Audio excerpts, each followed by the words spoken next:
Arguably the most unlikely prophecy ever given to be fulfilled was the prophecy given to Mary when the angel said to Mary, "And he, your offspring, will be great."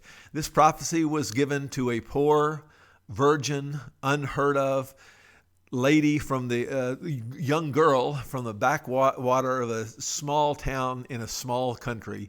And yet she was told, "You will have an offspring and he will be great." To illustrate this truth, I showed about a 15-minute video, probably a little bit too long, and I've included the whole thing in your PowerPoint. I actually recommend you show about half of that, but it's from John Ortberg's book and video series, Who Is This Man? And I just love John Ortberg, and it's a great presentation about the idea. I'll show you about a couple of minutes of it here, of the idea that he will be great. Let's enjoy this together.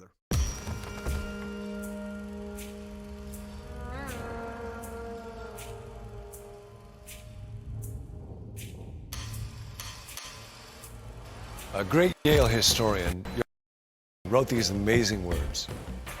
Regardless of what anyone may personally think or believe about him, Jesus of Nazareth has been the dominant figure in the history of Western culture for almost 20 centuries.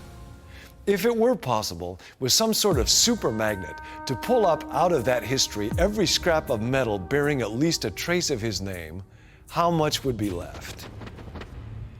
And now we study the life of the man who changed the world, because he is changing lives still.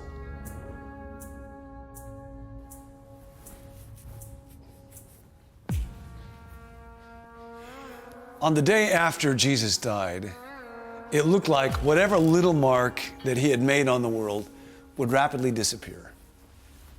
Instead, his impact on human history has been without parallel.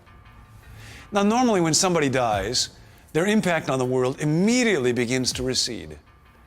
As I'm speaking, our world is still talking about the passing of Steve Jobs. Somebody wrote that 10 years ago, our world had Bob Hope, Johnny Cash, and Steve Jobs. Now we have no Jobs, no Cash, and no hope. But Jesus inverted this normal human trajectory, as he did so many others. His impact was greater 100 years after his death than during his life. It was greater still after 500 years. After 1,000 years, his legacy laid the foundation for much of Europe.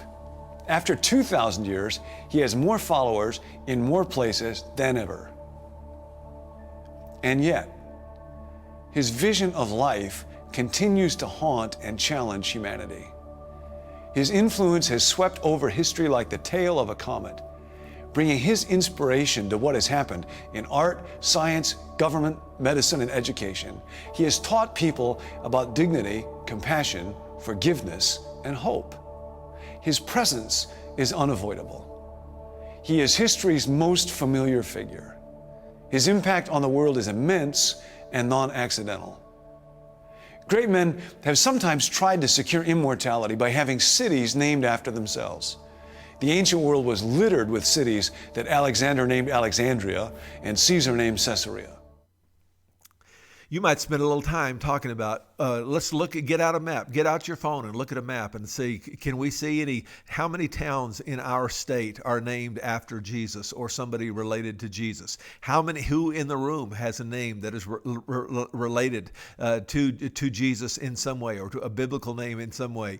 James Kennedy, the founder of Evangelism Explosion, wrote a book about this years ago called What If Jesus Had Never Been Born? And really good book, a more academic book. I listened to the entire thing this last week, How Christianity Changed the World. And just looking through the table of contents here, he talks about how Christianity changed individual people. And as I talked about this week, I talked about one particular individual in my room that used to be a real scoundrel, a drunk and a drug user, and so on. And by his own description, he would say, I was a real scoundrel. And yet Jesus changed my life. And atheism never did that for anybody. Atheism never